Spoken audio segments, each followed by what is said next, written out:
Hello everyone. So in previous lecture we studied about the rate analysis and the cost of the labor. Here some of the miscellaneous costs are also performed in the deciding of rate analysis or in the deciding of rate of any particulars. So basically miscellaneous cost is all about the cost of equipment, tools and plants. In short, we can say that TNP, water charges, and overhead charges. So basically, if we are talking about the cost of equipment, and in this, the cost of equipment and ordinary tools and plants and miscellaneous petty items are added to the specific item rate as lump sum. A provision of 2.5 to 3% of the labor cost is made for such items. As I discussed earlier, the equipment cost जो भी हमारी लगती है वो हम 2.5 से 3% extra बढ़ा के चलते हैं labour cost per. In certain tools and plants, if it is difficult to allocate their use for a particular item of rate, then the cost of such tools or plants may be allocated to the overhead expenditure.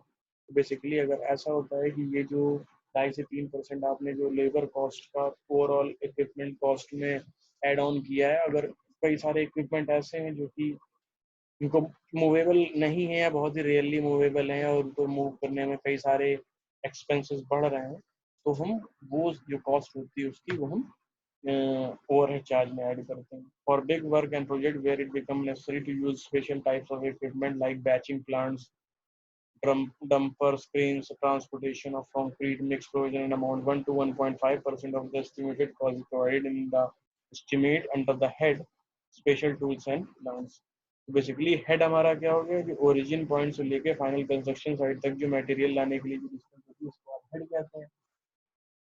जब भी हमारा काम बड़े level का होता है या फिर बल्क में हमें कंस्ट्रक्शन करना है तो वहाँ पे हम 1 से 1.5% कॉस्ट बढ़ा के चलते हैं हेड में इन बड़े इक्विपमेंट्स के लिए. Next one is water charges. So water charges for drinking purpose of workers and for the work arrangement of the water is made sinking tube well, borewell or from temporary connection from the municipality. For this purpose, a provision of 1.5 to 2% of total cost, मतलब overall material और labour का 1.5 से 2% हम water charge में लेते हैं ताकि वो लेबर्स के जो भी वाटर की रिक्वायरमेंट है वो फुलफिल हो सके.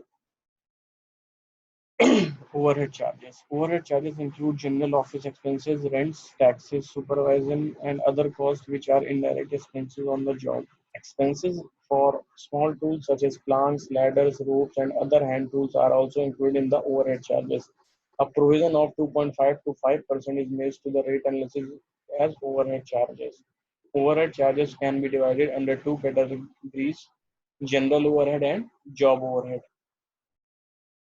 ओवरहेड चार्जेज हमारा जितने भी अदर टाइप के एक्सपेंसेस रहते हैं, ऑफिस एक्सपेंसेस हो गया, रेंट, टैक्सेस, सुपरवाइजर चार्जेस, ये सारे हमारे ओवरहेड में आते हैं. इसके अलावा जितने भी तरीके की जैसे रूप्स, अदर हैंड टूल्स हैं, ये सारे अगर आपको साइट पे जरूरत पड़ रही, ये जहाँ से भी आएंगे ये सारा हमारा इसका जो एक्सपेंसेस होगा वो ओवरहेड चार्जेस में जाएगा. Basically a provision of 2.5 to 5% is made in the rate analysis for the as overhead charges. And basically overhead charges is also subdivided or categorized into two portions, which first one is general overhead and the second one is job overhead.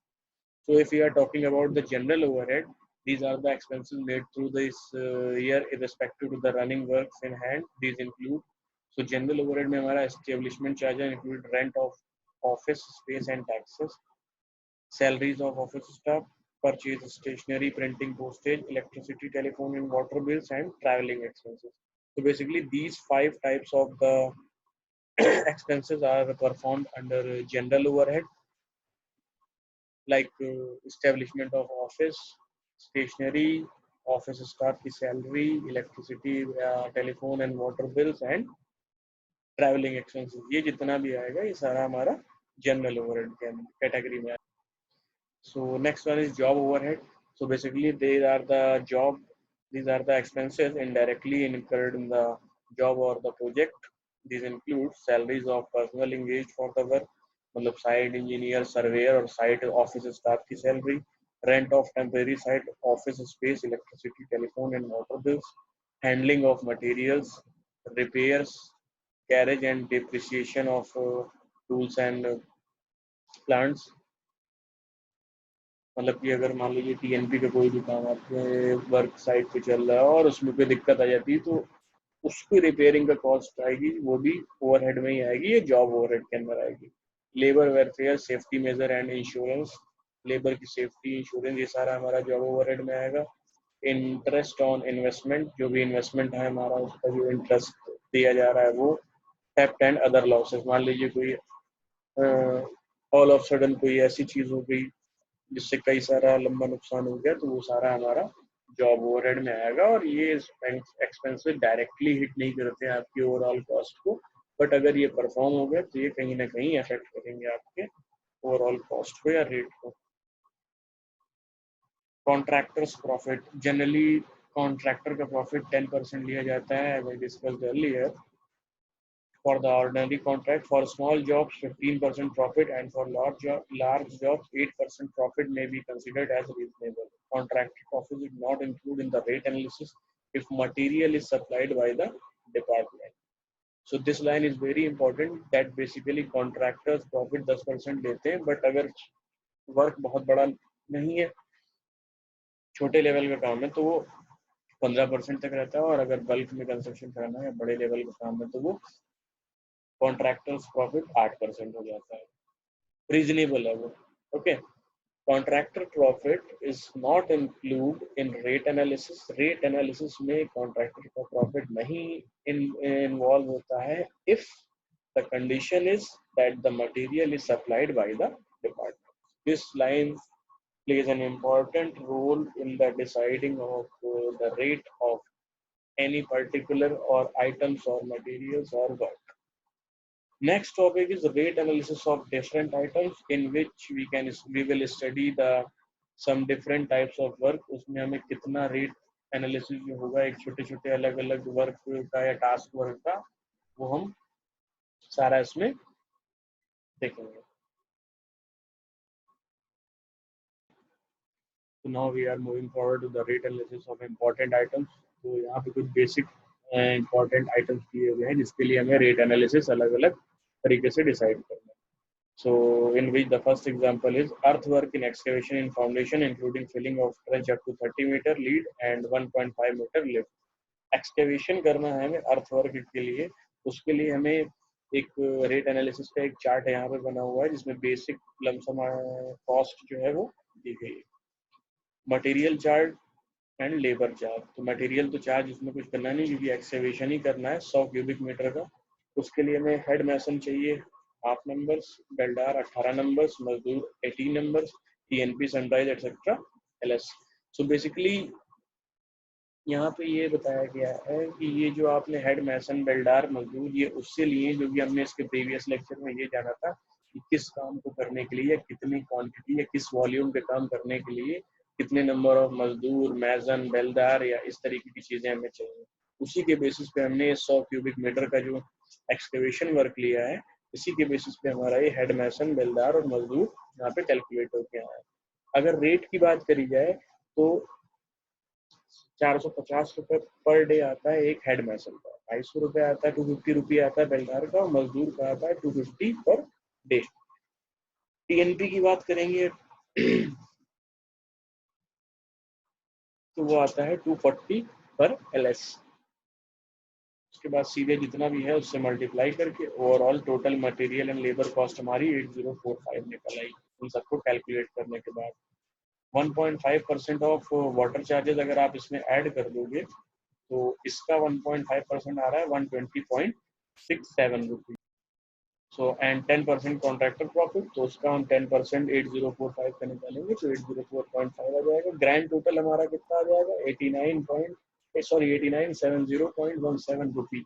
ये आ गया हमारा 100 cubic metre का excavation का खर्चा। पर cubic metre निकालना है, divide by 100 कर लेंगे इसको, 89.70 आ गया। अभी तो हमारा एक्सकेवेशन हो गया। Next one is first class brick work in super structure with cement mortar. Cement mortar 1:6 का अगर आपको करना है मटेरियल का एस्टिमेशन आप कैसे करेंगे? Volume of brick work 10 cubic metre आप अज्यूम करके चलते हैं। Normal size of modular with 10 × 10 × 20 number of brick required is equals to 10 cubic metre चाहिए divide by area, sorry divide by this volume, तो 5000 नंबर, और ऐसे भी हमें पता है 10 क्यूबिक मीटर में 5000 ईट है आपका। Actual size of modular brick 9 into 9 into 19. Remaining space filled by mortar, hence the volume of mortar required for 10 cubic meter, इसमें से माइनस कर देंगे, 10 माइनस ओवरऑल इतना area 2.3 cubic meter. Additional mortar required for shop filling, brick bonding and wastage, 15% हमारा और लगेगा आपका mortar, जैसा कि हमने पहले बताया था। So basically volume of mortar कितनी जरूरत पड़ेगी, 2.3 प्लस 2.3 का 15%, 2.64 cubic meter. But 1.25 cubic meter of dry volume of mortar produces 1 cubic meter set mortar. So basically 1.25 cubic meter mortar जो होता है वो रॉ है, और वो सेट होने के बाद 1 cubic meter आपका देता है। उसके लिए आप क्या करेंगे, ओवरऑल इस वॉल्यूम को 1.25 से मल्टीप्लाई कर देंगे, वो एक्चुअल में इतना मोर्टार आपका लगेगा। As a thumb rule, dry volume of mortar material is 30% of the brickwork. Hence, sum of proportion of cement and sand is 1:6 है, 1 plus 6 7. So basically, volume of cement is equals to 3.3 divided by 7, 0.47 cubic meter. इतना हमारा cement लग जाएगा। However, cement is available in 50 kgs bag whose volume is 0.0347 cubic meter. इसी के basis पे हम कितने बैग्स लगेंगे वो हम यहाँ पे कैलकुलेट कर लेंगे, that is 30 bags of cement. Thumb rule क्या कहता है, 1 क्यूबिक मीटर ऑफ सीमेंट में 30 बैग लगेंगे हमारे, ठीक है। इसलिए 0.47 में कितने लग जाएंगे हमारे, 13.5 बैग्स। सैंड रिक्वायर्ड कितनी है, 0.47 into 6 1:6 रेशियो दिया था, उसी के बेसिस पे 2.82 cubic meter. So these are the basic calculations for the need of materials in respectively. So next one is rate analysis. So if we are talking about the rate analysis, so assuming the volume of brickwork is 10 cubic meter as I discussed earlier, so basically material charges हमारे brick कितने लग रहे हैं, 5000 sorry, cement 13.5 bags and sand 2.82 cubic meter. brick 250 रुपए के 100 आ रहा है, 5000 brick कितने के जाएंगे, 12500। सीमेंट का बैग 320 रुपए का एक बैग आ रहा है, 13.5 बैग कितने के, 432। 350 पर क्यूबिक मीटर आ रही है सैंड आपकी, 2.82 से मल्टीप्लाई करेंगे 987 आ जाएगा। लेबर क्या क्या लेंगे, लेबर हम वही जो पुरानी टेबल हमने पढ़ी थी उसके हिसाब से, हेड मैसन, मैसन, मजदूर और मिस्त्री 2, 6, 16 और 8 अलग अलग हिसाब से लग जाएंगे। और उनका वेजेस क्या है, हेड मैसन के 450, मैसन के 350, मजदूर के 220, मिस्त्री के 220 और टूल्स एंड प्लांट्स के 200।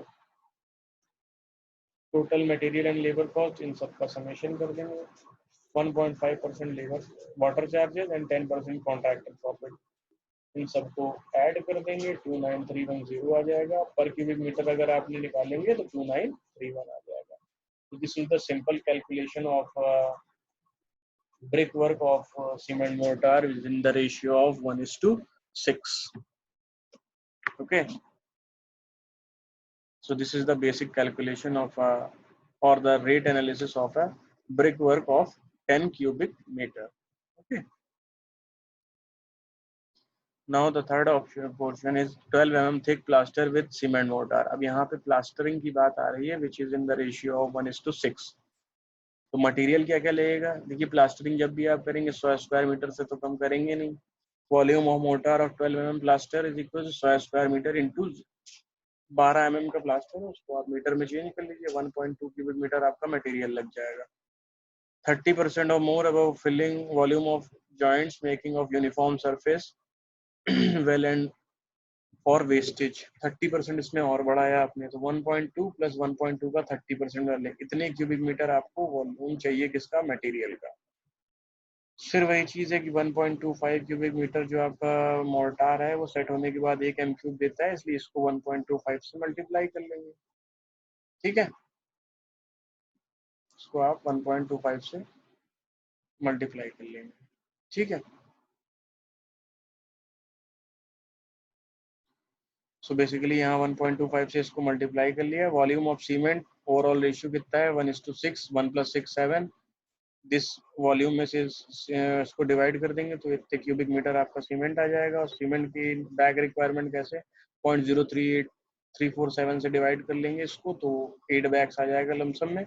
सैंड रिक्वायर्ड के लिए क्या करेंगे, 0.28 को डायरेक्टली मल्टीप्लाई कर लेंगे 6 से, क्योंकि रेशियो आपका 1:6 दिया हुआ है, 1.68 cubic metre. As same as when we are talking about the rate analysis for 100 square meter plastering, तो सीमेंट हमारा 8 बैग, सैंड हमारा 1.68 क्यूबिक मीटर। सीमेंट का रेट 320, सैंड का रेट 350 पर क्यूबिक मीटर। मल्टीप्लाई कर लेंगे इन दोनों को, ये वैल्यू हमें निकल के आ जाएगी। इसके अलावा लेबर चार्जेस जो हमारी प्रीवियस टेबल थी उससे अगर हम पढ़ेंगे, हेड मैसन 2, मैसन 6, मजदूर 8 और मिस्त्री 2 लगेंगे। उस हिसाब से हमारा जो रेट है पर्टिकुलर, हेड मैसन का 450, मैसन का 350, मजदूर का 220, मिस्त्री का 220 और टूल्स एंड प्लांट्स का 200। इन सबको मल्टीप्लाई करने के बाद, समेशन करने के बाद इतना आएगा, जिसमें से 1.5% आप वाटर चार्जेस बढ़ाएंगे प्लस 10% आप कॉन्ट्रैक्टर प्रॉफिट बढ़ाएंगे। ग्रैंड टोटल कर देंगे, डिवाइड बाय 100 कर देंगे, तो आपका पर स्क्वायर मीटर का खर्चा निकल आएगा प्लास्टरिंग करने में 12 mm thick plaster layer of 1:6 mortar ratio. ये आपका बेसिक कैलकुलेशन हो गया 12 mm थिक मोर्टार का प्लास्टरिंग का। ओके, सो इसी बेसिस पे हम आगे सारा कैलकुलेशन करते चले जाएंगे। बहुत बड़ा टास्क नहीं है, इजी सा टास्क है।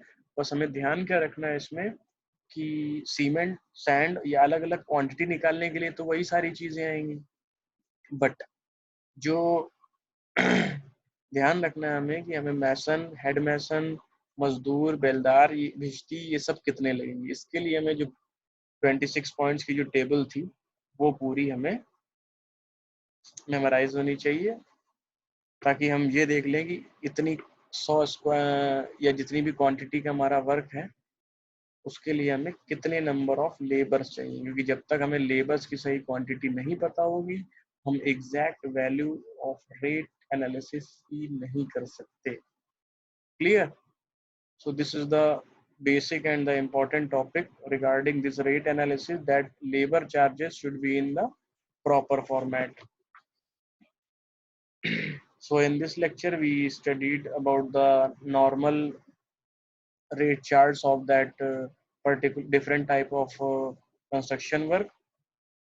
So by this lump sum almost module 2 is completed, and